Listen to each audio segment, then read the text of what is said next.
أعوذ بالله من الشيطان الرجيم. بسم الله الرحمن الرحيم. الحمد لله رب العالمين، بارئ الخلائق أجمعين، باعث الأنبياء والمرسلين، ثم الصلاة والسلام على خير خلقه العبد المؤيد والرسول المسدد، حبيب إله العالمين أبي القاسم المصطفى محمد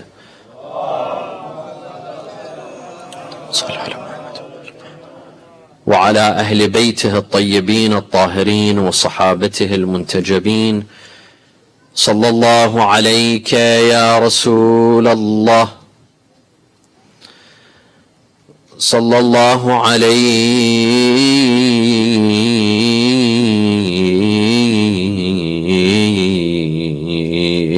يا سيدي ويا مولاي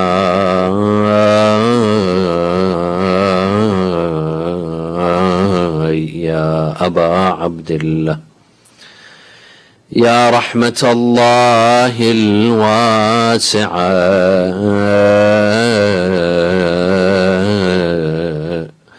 ويا باب نجاة الأمة، ويا عبرة كل مؤمن ومؤمنة،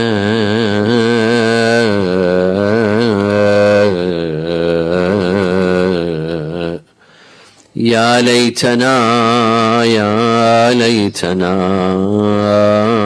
كنا معكم سادتي فنفوز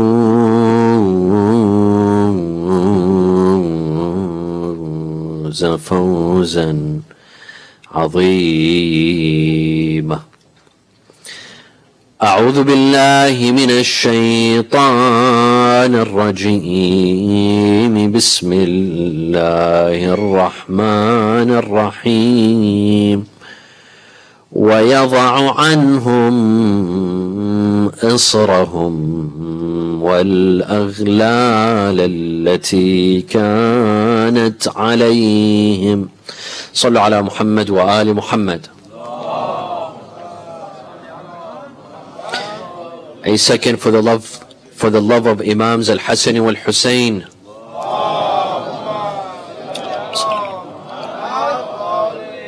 A third for the love of Fatemah al-Zahra with your loudest voices.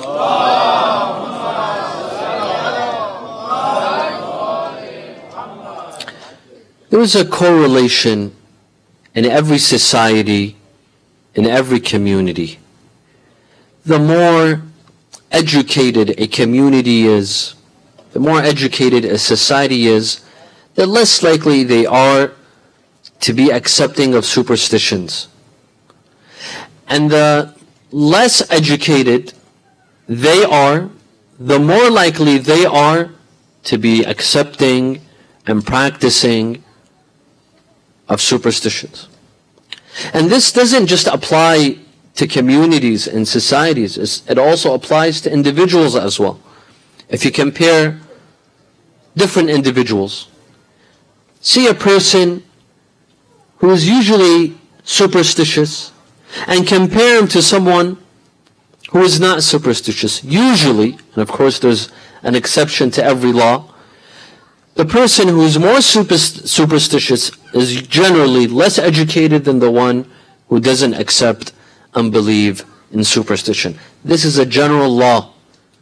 You might find exceptions in different places, in different communities, and different individuals, but generally this is how it is. What is ironic is that all religions, they flee from superstition. They claim that their faiths and practices are empty of superstition.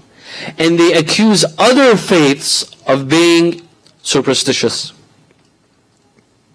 while not realizing that they too also have superstitious beliefs. So for example, atheists might accuse Muslims of being superstitious, of believing in a God, believing in a heaven, in a hell, in angels, in a divine book. They accuse us of being superstitious. Muslims, on the other hand, might accuse Catholics, for example, of being superstitious, of believing in the Trinity. Catholics, on the other hand, will accuse, for example, Jews of being superstitious, and Jews will accuse another group, and so on and so forth. Human beings have a tendency of not looking at their own faults, but putting their blame, their faults onto others. They accuse others of being superstitious while neglecting and overlooking their own superstitious beliefs and practices. Right? So what is superstition? Sallallahu ala Muhammad wa ala Muhammad.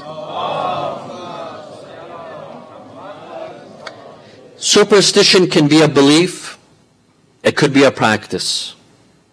Superstition is any belief or practice that is not based upon common sense, that doesn't make sense. It's not based upon reason or logic. There is no logical explanation to it. Anything that does not have a reasonable, logical, rational explanation is generally considered as superstition. Let me give you a couple of examples. Fortune telling. You know, here in the United States, there's a big business, a multi-billion-dollar business known as fortune telling.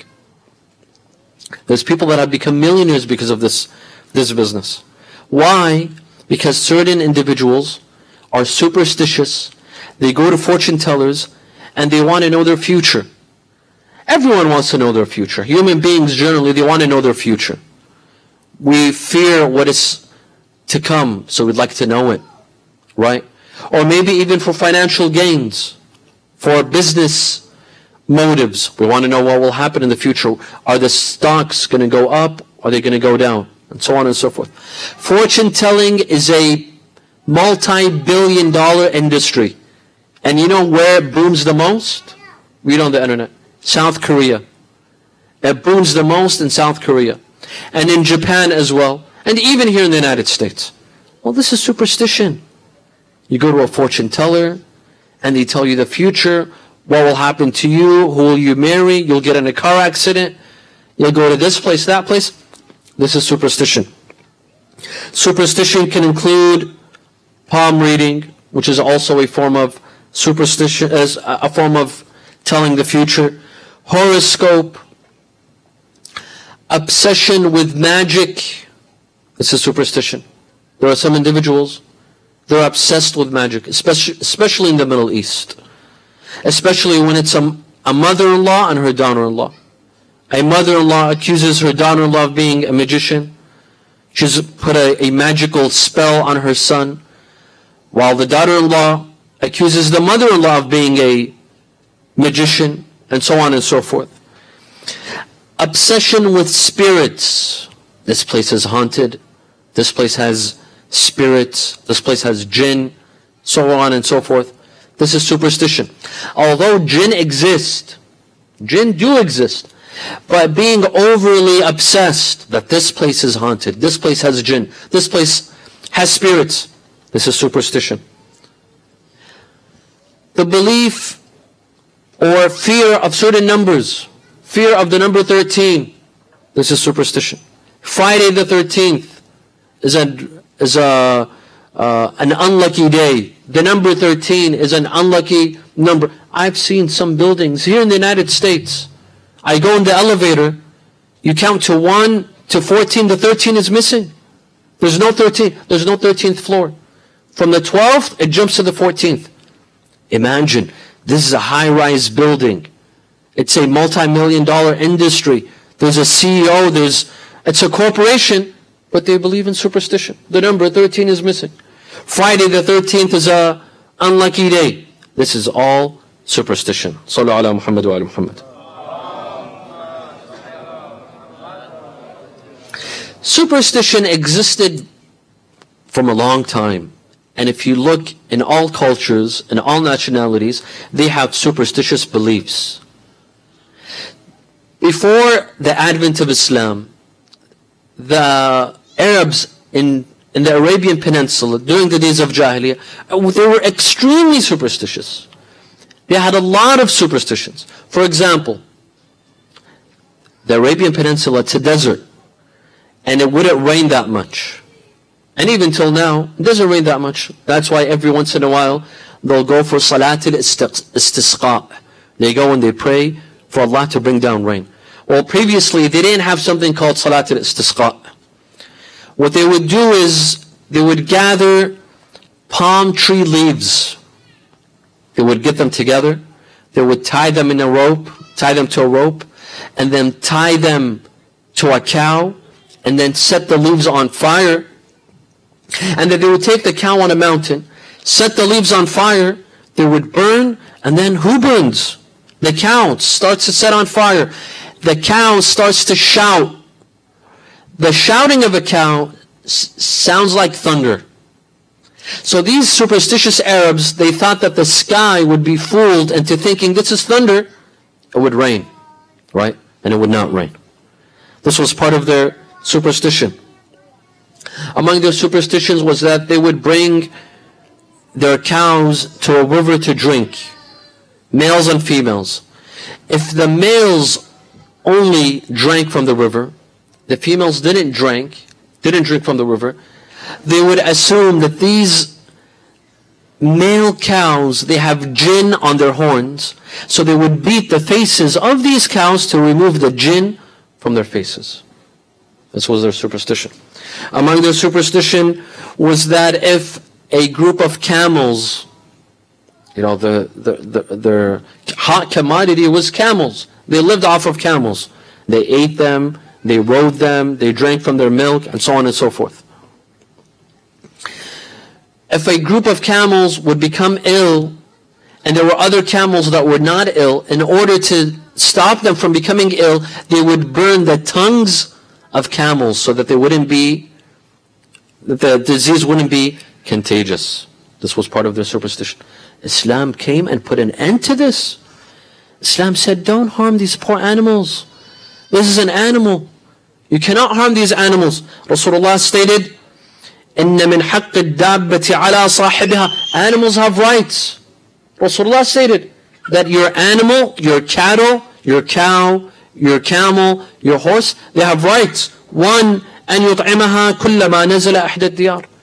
Whenever you stop somewhere, you feed the animal. Don't let it starve. Two, وأن يعرضها على الماء متى حل به. Whenever you see water, give the animal water. Give the animal water. Perhaps that animal is thirsty. Subhanallah. Rasulullah would even think of a thirsty animal. Of a thirsty animal. وَأَنْ لَا يَضْرِبْ وَجْهَهَا. Rasulullah would tell them, don't hit the faces of an animal. Don't hit its face. وَأَنْ لَا يَبْقَى عَلَى ظَهْرِهَا إِذَا كَانَ وُقُوفَهُ فِي مَكَانٍ طَوِيلًا. If you stop somewhere and you're not riding, you're not on a journey, don't stay sitting on the camel's back. Get off, because you're standing still. If you're riding, yes, get on its back. وَأَنْ لَا يَحْمِلْ عَلَيْهَا أَكْثَرْ مِمَّا تُطِيقُ. And don't put more than it could carry on its back. These are animal rights. Islam put an end to animal abuse. Among the superstitions that they had is that if someone was bit by a dog, they would nurse his or her injury by putting the blood of the head of the tribe. Whoever the head of the tribe was, they would get a bit of their blood and put it on the injury of the bite, the dog's bite. That was one way. They would make a necklace of the teeth of cats and foxes for children for protection from jinn. That is how they protected their children from jinn. Sallu ala Muhammad wa ala Muhammad. And then came the light. Then came the day. Rasulullah sallallahu alaihi wasallam came to these ignorant people, to these superstitious people, and told them, no, this is not how you cure the sick. You want to cure the sick? Take medicine. Don't beat animals, don't hurt animals, don't do any of these superstitious behaviors. Go and seek treatment. Go and seek a cure. for your illness. And in a famous hadith, Rasulullah sallallahu alaihi wasallam stated that for every illness, there's a cure. Go and find that cure. For every illness that Allah Azza wa Jal has created, there's a cure. One day, parents brought a child to Rasulullah who was ill. And he noticed that they had put magic and sticks and teeth of animals around his neck for a cure. Rasulullah told him, what are you doing? Is this how you cure children? Go give him medicine. Go give him medicine. Use natural medicine to cure the sick. Don't go through these superstitious behaviors. And in fact, Rasulullah was known for giving medical treatment. He was known for giving medical treatment. And today there are books that collect the prophetic medical advice, medical treatment, known as Tabb al-Nabi, sallallahu alaihi wasallam. The medicine of the Prophet, not just the Prophet, the rest of our Imams. There are books that collect Tabb al-A'imma, medical treatment of our Imams. There's Tabb al-Imam al-Rida. Imam al-Rida has a book, a collection of his medical advice. None of it is superstitious. It is natural remedies that they advise those that were sick at their time, their companions, and even those who were not their companions. They told them to take medicine. They did not endorse superstitious behaviors and practices. Sallallahu ala Muhammad wa ala Muhammad.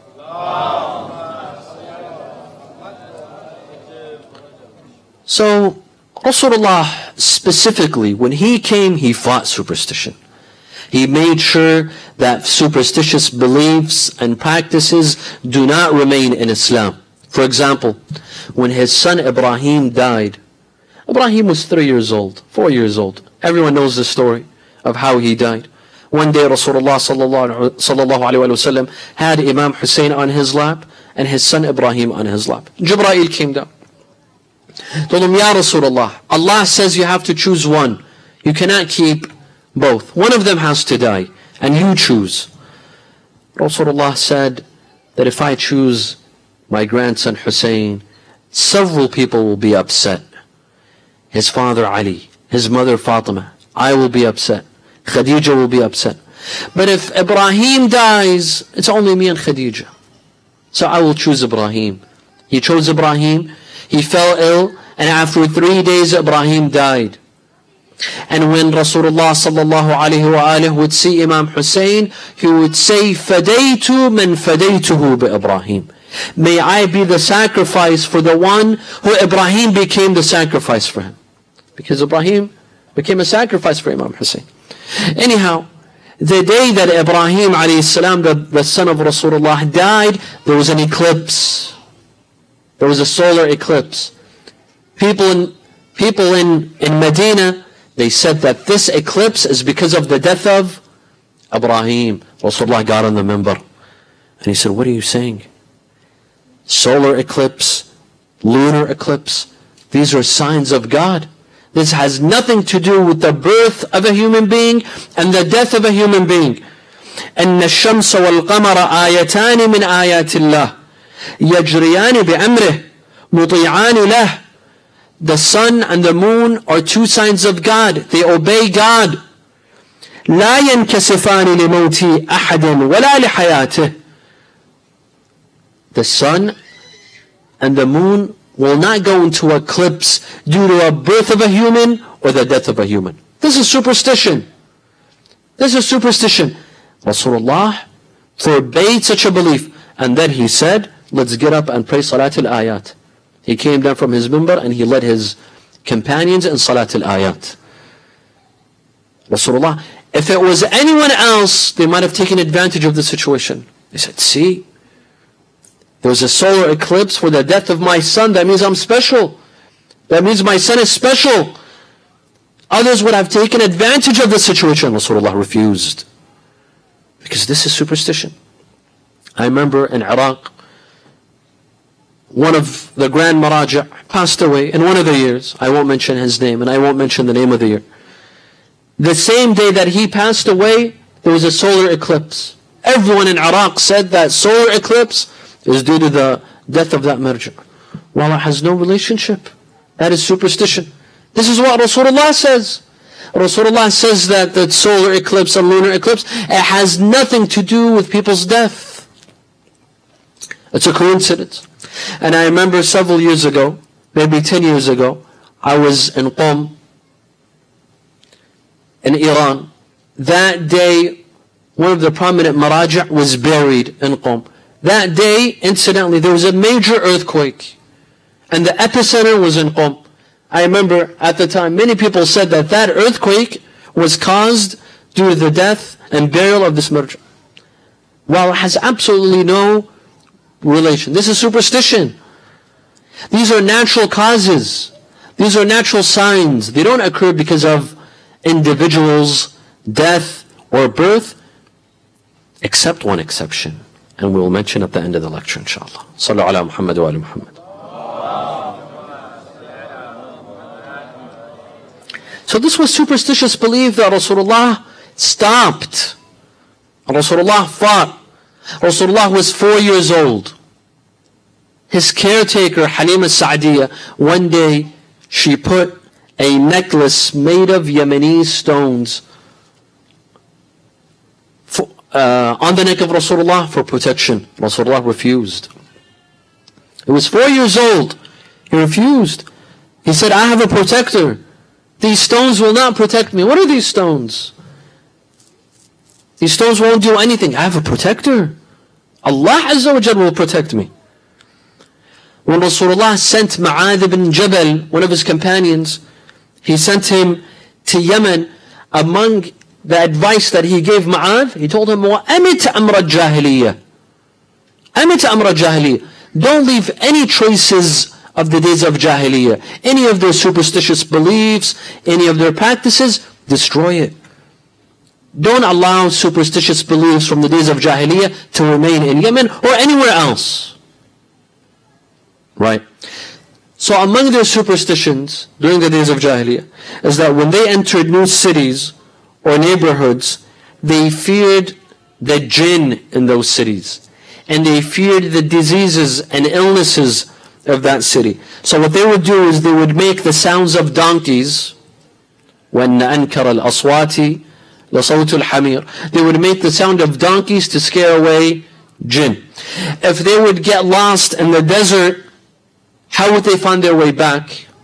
They had superstitious beliefs. They thought that if they turned their clothes upside down, that would help them find their way back home.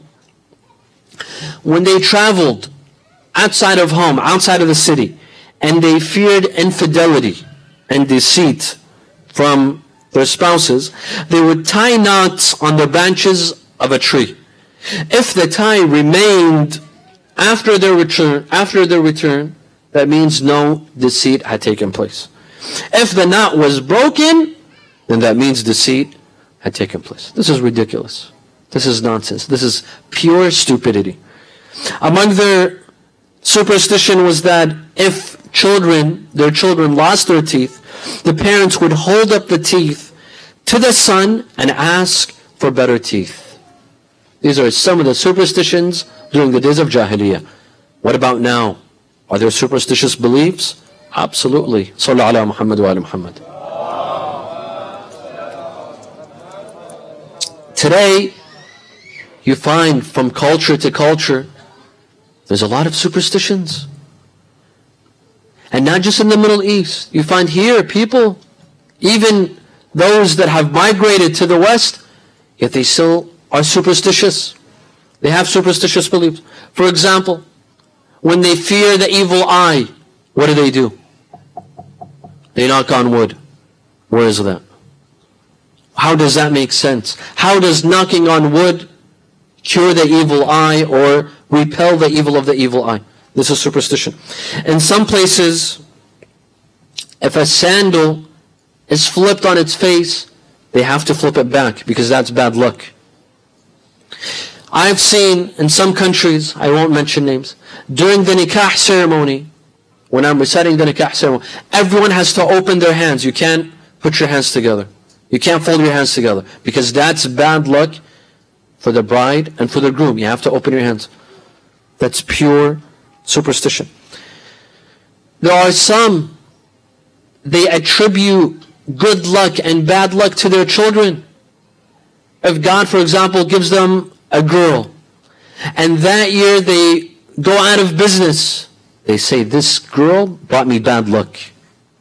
Or this young child brought me bad luck because I lost my job.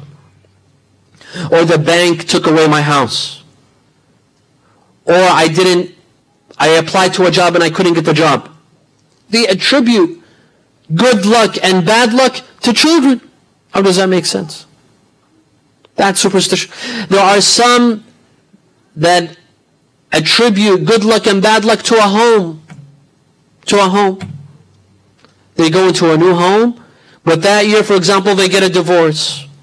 Or his son gets a divorce, his daughter gets a divorce. They attribute that luck, the divorce, to the house. This exists in Arabic culture and Farsi culture. They call it bad qadam. Bad qadam. This house has bad luck. Why? Because I lost my business in this house. Or I got divorced in this house. What does the house have to do with it? What is the correlation? Is this logical? Does this make sense? Is this reasonable? Belief in luck, that certain things bring good luck, certain things bring bad luck. This is superstition. In some cultures, if you choke on food, they say you're going to receive a souvenir. A traveler is going to come and bring you a souvenir. I've choked 1,000 times, no one ever brought me a souvenir. Biggest superstition. Or in some places, bird droppings, they say you're going to receive money. You receive money. How is droppings related to money? I don't know. I think they just want to make the person feel better for having bird droppings on his head or clothing. They tell him they're going to receive money. In some places, black cats. If a black cat runs in front of you, that's bad luck. If you break a mirror, that's bad luck.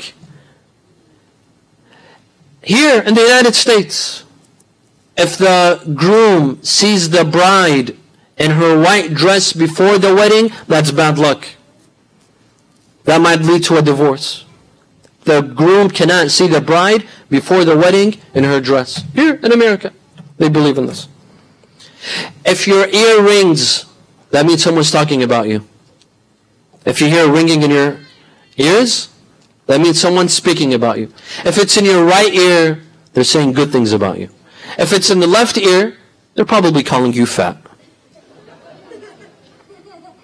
This is superstition. This doesn't make sense.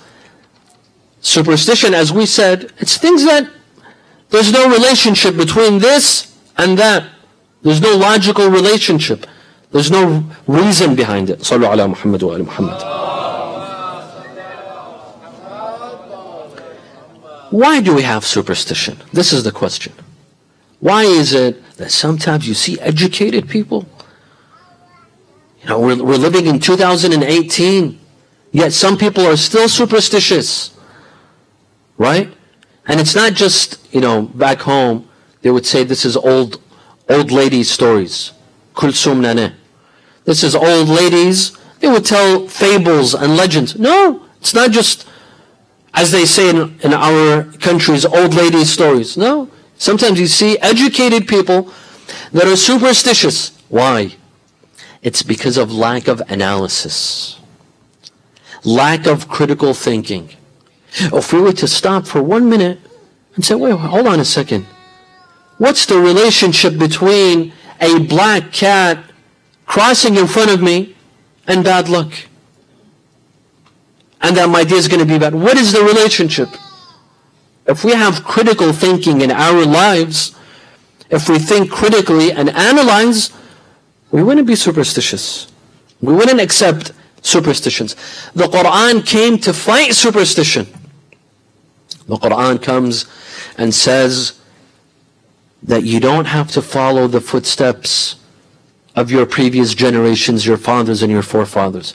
Especially if they had bad beliefs and bad habits, illogical beliefs and illogical habits. You don't have to follow them.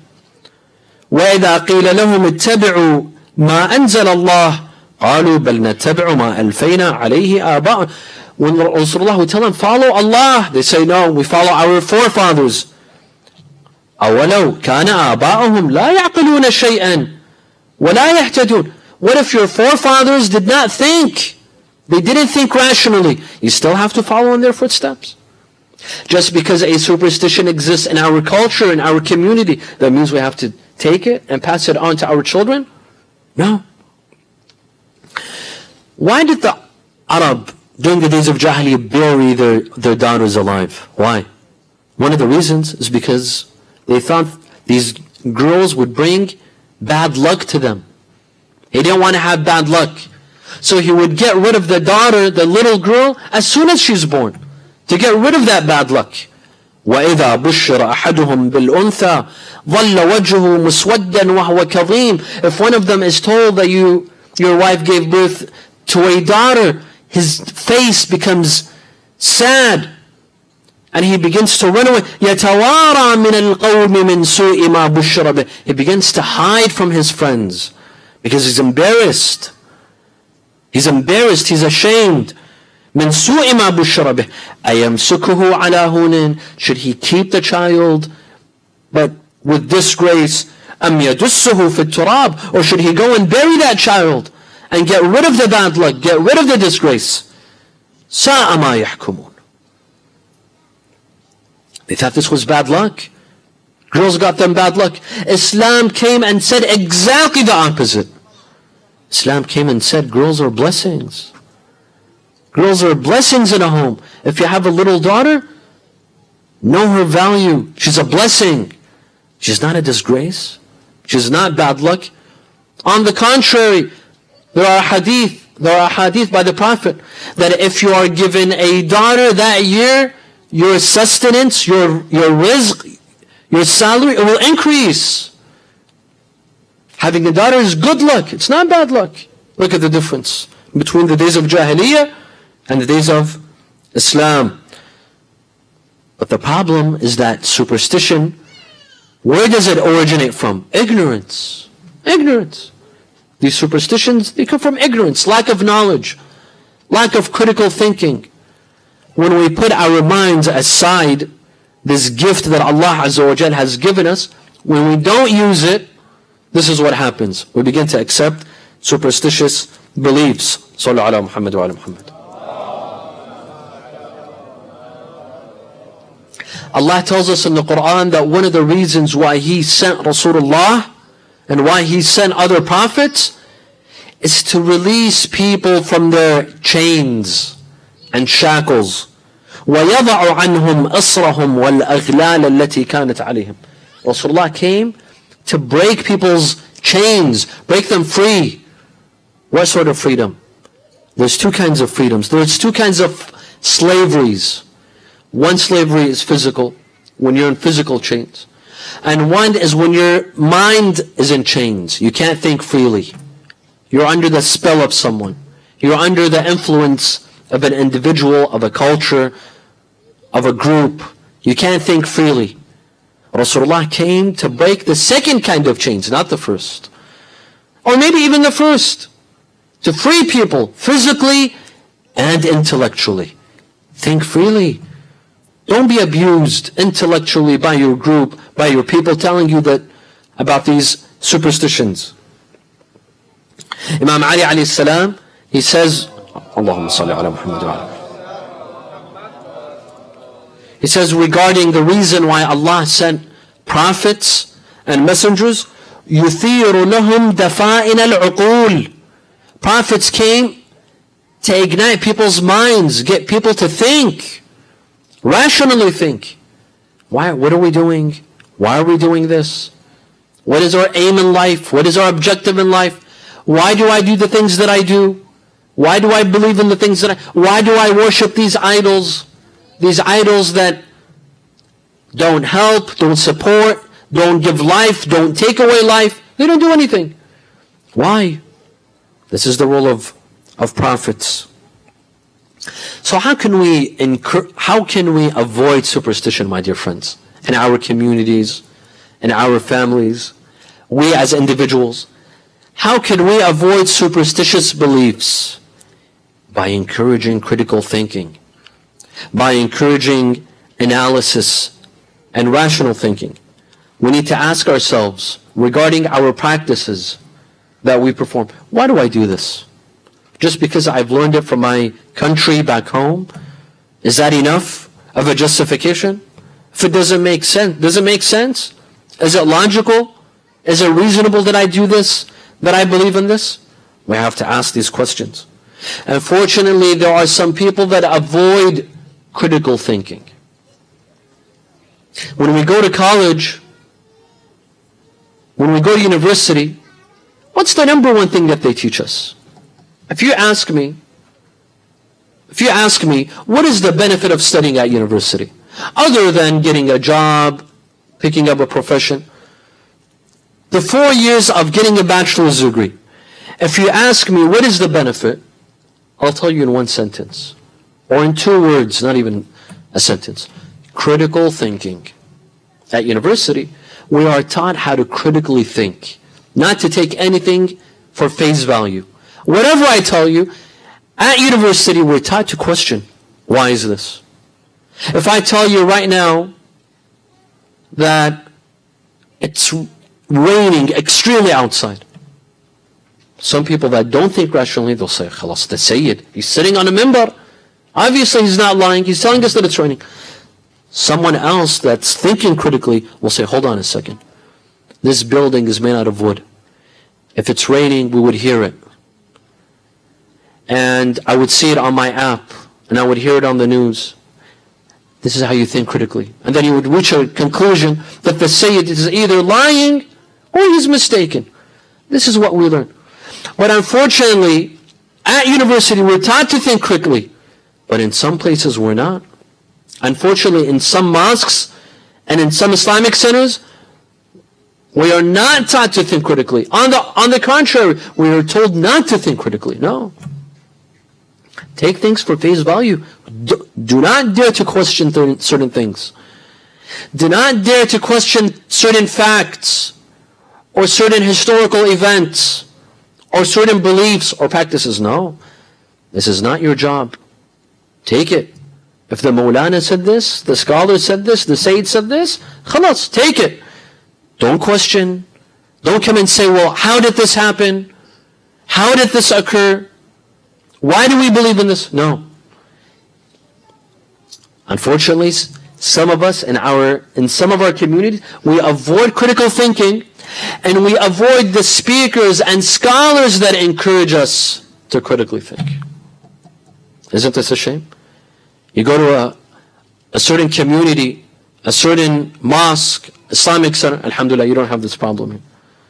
In some mosques, this speaker is banned, this Mawlana is banned, this alim is banned, 1, 2. You see the ban list, there's 10 individuals on that list. Who else is left? Why? Because he says controversial things, things that make you think. What's wrong with thinking? You don't have to accept everything for face value. At least think. This is the philosophy of the Quran. This is not me. The Quran says, فَبَشِّرْ عِبَادٍ الَّذِينَ يَسْتَمِعُونَ الْقَوْلَ فَيَتَّبِعُونَ أَحْسَنَ. Give glad tidings to the servants, those who listen to all the opinions and choose the best opinion. In Islam, especially in Shia Islam, we don't have such a thing as this person is banned, or this book is banned, or this speaker is banned. No, this is the mentality of Wahhabis. You go to Mecca and Medina, they tell their followers, don't speak to the Shia. Don't speak to them. Because they're afraid of being convinced, being influenced. But this doesn't exist in our school of thought.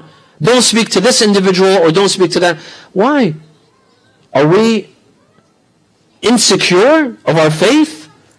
Those that say don't invite this speaker or that alim, this means they're insecure. This means they are not sure of their beliefs. If you're sure of your beliefs and practices, what do you have? What are you afraid of? Invite the alim, invite the scholar, listen, and you judge at the end of the day. That is what he is saying. Does it make sense or does it make sense? Is it compatible with the Quran and the Sunnah, or is it not compatible? But you come and cross someone out from the beginning. This is not the philosophy of the Quran, nor is it the philosophy of Islam. We are taught to think critically. Think critically. Don't take anything for face value. كَذَلِكَ يُبَيِّنُ اللَّهُ لَكُمُ الْآيَاتِ لَعَلَّكُمْ تَتَفَكَّرُونَ. Look at the Quran. How many verses of the Quran encourage us to think, to ponder, to contemplate. أَفَلَا يَتَدَبَّرُونَ الْقُرْآنَ أَفَلَا يَعْقِلُونَ. Look at the Quran. How many times invites us to think and contemplate and ponder and to think critically. There's no ban on anything in Islam. Sallu ala Muhammad wa ala Muhammad. Look at this hadith by Jesus Christ. There's a hadith by Isa alayhi salam, Prophet Isa. He says, خُذُوا الْحَقَّ مِنْ أَهْلِ الْبَاطِلِ وَلَا تَأْخُذُوا الْبَاطِلَ مِنْ أَهْلِ الْحَقِّ. Take the truth from the people of batil that don't accept the truth, but don't accept batil from the people of the truth. Very interesting. That means sometimes non-believers can say the truth, take it from them. And sometimes the believers or a Muslim can say what? Batil, don't take it from them. And then he says, كُونُوا نُقَادَ الْكَلَامِ. Be critical of what you hear. Don't take everything for face value. You hear a Mawlana or a speaker says that this is what happened. Rasulullah did this. Imam Ali did. كُونُوا نُقَادًا لِلْكَلَامِ. Be critical. Think logically and critically. You know, a lot of our youth, they went astray. They abandoned religion. You know why? Because of some Mawlanas. Because of some members. Because some things are illogically said on the minbar, people run away. Because it sounds like superstition. I won't give examples, because there's many examples. The minbar has to be free of superstition, has to be logical, it has to be commonsensical. Of course it has to be compatible with the Quran and the Sunnah, and it has to appeal to logic. Otherwise, we will get people to run away from Islam. كُونُوا نُقَادًا لِلْكَلَامِ. Be critical of kalam, of people's words and statements. Don't take everything for face value. Having said that, we also have to be moderate. There's another extreme. At the same time, there's another extreme. There are another group of people that reject everything under the disguise that this is superstition. This is illogical. This didn't happen. How did this happen? No. Even when it comes to the story of Ashura, there are some people, unfortunately, that reject. Who said this happened? Who said that happened? This is another extreme. There are some people that take everything for face value, and there are others that reject everything. No. These are two extremes. These are two extremes. You can't reject everything either because you think this is superstition or because it doesn't appeal to your logic and it doesn't make sense to you. No. There are a lot of things in Islam, there are a lot of beliefs, practices, that for a while they didn't make sense until science came and it proved them right. I remember a long time ago, I read a report about fish that doesn't have scales. I read a report that fish without scales can be poisonous for women that are pregnant. It could be poisonous for her and for the fetus. I said, subhanallah. Who would have known? Islam, 14 centuries ago, the Imams told us, eat fish that has scales.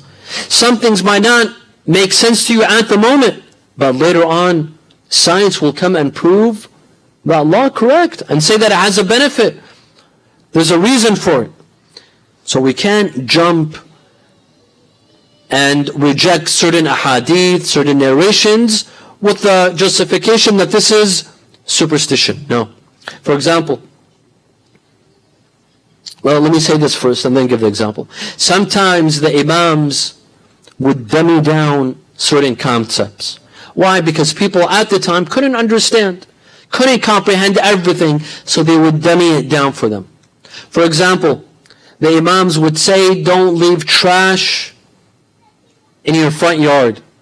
Don't leave piles of trash gathered in front of your house, because shayateen would gather. Some people would say, what does that have to do with shayateen? Having trash in front of your house, what does that have to do with shayateen gathering? Today, scientists say that if there's a pile of trash, it will be an area for what? Bacteria. But at the time, Imam al-Sadiq or Imam al-Baqir, he couldn't explain to the people what bacteria is. He would say what? Shayateen. Today, now we know what shayateen is. It's bacteria. So just because the hadith doesn't apply to your logic immediately, doesn't mean that it's irrational, it's illogical, and it's superstition. No, we have to be moderate. We have to be, not that we accept everything for face value immediately, nor do we reject everything. We have to, whatever we hear, we have to see, is it compatible with the Quran? Is it compatible with the Sunnah of Rasulullah and Ahlul Bayt? And is it compatible with logic? Sallallahu ala Muhammad wa ala Muhammad.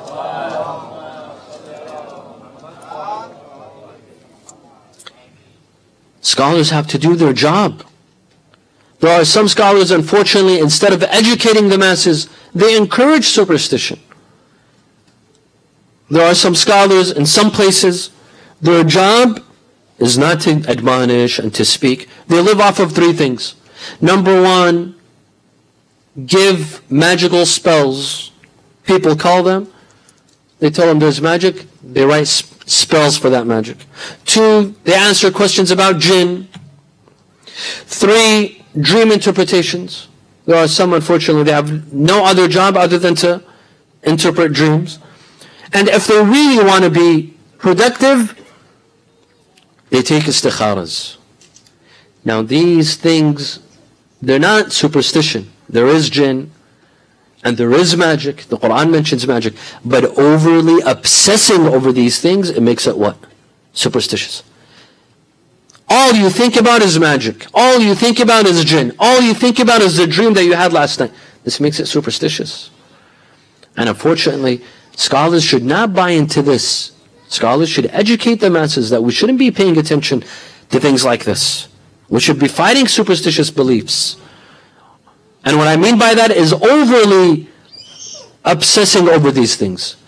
Well, that jinn exists and there is magic, but obsessing over them, this is not good. Sallallahu ala Muhammad wa ala Muhammad.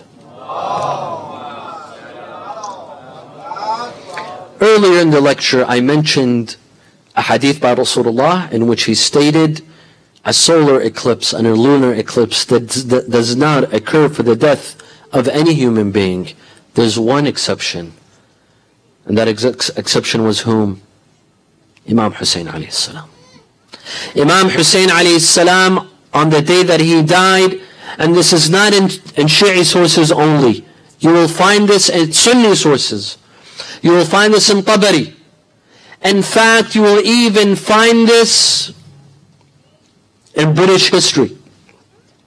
That on the day that Imam Hussein alayhi salam died, on the day of Ashura, there was a solar eclipse. And there was an earthquake. And there were high winds. And the sky wept blood. The sky rained blood. Not just in Karbala. Even in Bayt al-Maqdis in Jerusalem. This is in Sunni sources. That any rocks that they lifted, they found blood under that rock. This is an exception. This is not superstition. This is real. And even in UK history, they found blood, rain of blood on that day. Look at UK history. And that day coincides with the day of Ashura. This is real. This is not superstition. This was one exception to natural laws on the day of Ashura for Imam Hussein alayhi salam. Because what happened was unnatural. Because what they did to Imam Hussein, to the point that the sky grieved, animals grieved, all human beings grieved and mourned for the death of Imam Hussein alayhi salam. Tonight, let's mourn one of the soldiers of Imam Hussein.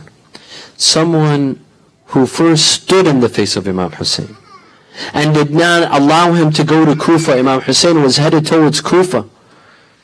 But this individual, this army general, stood in the face of Imam Hussein and forbade him from going towards Kufa. They stopped in the middle of the desert, and he told the Imam that I have my orders not to allow you to go to Kufa. They stood. Imam Hussein alayhi salam prayed, and he told this army general, Al-Hurr ibn Yazid al-Riyahi, he said, I will pray with my army and you go and pray with your army. Al-Hurr said, no, we will both pray behind you, Ya ibn Rasulullah. They prayed together. Imam Hussein alayhi salam could sense some compassion in his heart. That day left. Imam Hussein arrives to Karbala, and he remains in Karbala on the day of Ashura. Al-Hurr ibn Yazid stands in the middle of the battleground, looking right to the army of Ubaydullah ibn Ziyad, to the army of Umar ibn Sa'd, looking left to the army of Imam Hussein. Some of his comrades, they tell him, Ya Hurr, what are you doing? You look perplexed. He said, yes, indeed I am, because I see myself making a decision between heaven and hell, and by God, I will never choose anything over heaven. He gets on his horse, and he heads towards the camp of Imam Hussein. He reaches the tent of Aba Abdullah, and he says, Assalamu alayka ya Aba Abdullah. Imam Hussein alayhi salam says, Wa alayka salam, man ant? Who are you? He says, Ana alladhi ja'ja'tu bika an al-tariq. I was the one that did not allow you to continue your journey to Karbala, to Kufa. I was the one, أنا الذي أرعبت قلوب بنات رسول الله. I was the one that put fear in the hearts of the daughters of Rasulullah. فهل ترى لي من توبة? Can you see that Allah will accept my repentance? Imam Hussein alayhi salam replies back, إن تبت فقد تاب الله عليك. If you truly repent, Allah will accept your repentance. Imam Hussein invites Hurr to come and sit with him in the tent. Al-Hurr refuses. He says, كنت أول خارج عليك فأذن لي لأن أكون أول شهيد بين يديك. I was the first person to stand in your face. Allow me to be the first person to die at your hands. Imam Hussein alayhi salam gives him permission to enter the battlefield. Al-Hurr enters and he recites, إني أنا الحر ومأوى الضيف أضرب في أعناقكم بالسيف عن خير من حل بأرض الخيف خيفي أضربكم ولا أرى من حيفي. Al-Hurr ibn Yazid fights. He fights like a warrior, and he kills many of the enemy soldiers, until finally he's struck with a sword. He falls on the ground. He shouts, Assalamu alayka ya Aba Abdullah. Imam Hussein rushes to him. He finds him in his final moments. Imam Hussein gives him a title that lasted forever. He tells him, أنت حر كما سمتك أمك أنت حر في الدنيا والآخرة. You are hur just like your mother named you. You are a free man in this life and in the next. لا حول ولا قوة إلا بالله العلي العظيم. إنا لله وإنا إليه راجعون. Raise your hands in dua. نسألك اللهم وندعوك باسمك العظيم الأعظم الأعز الأجل الأكرم يا Allah. For the cure of the sick, we will recite this blessed verse. أعوذ بالله من الشيطان الرجيم. أمن يجيب المضطر إذا دعاه ويكشف السوء. أمن يجيب المضطر إذا دعاه ويكشف السوء. أمن يجيب المضطر إذا دعاه ويكشف السوء. اللهم لا تدع لنا ذنبا إلا غفرته، ولا هما إلا فرجته، ولا عيبا إلا سترته، ولا خوفا إلا آمنته، ولا رزقا إلا بسطته، ولا شملا إلا جمعته، ولا مرضا إلا شفيته، ولا حاجة من حوائج الدنيا والآخرة لك فيها رضا ولنا فيها صلاح إلا قضيتها ويسرتها يا أرحم الراحمين. ولأرواح المؤمنين والمؤمنات نقرأ سورة الفاتحة.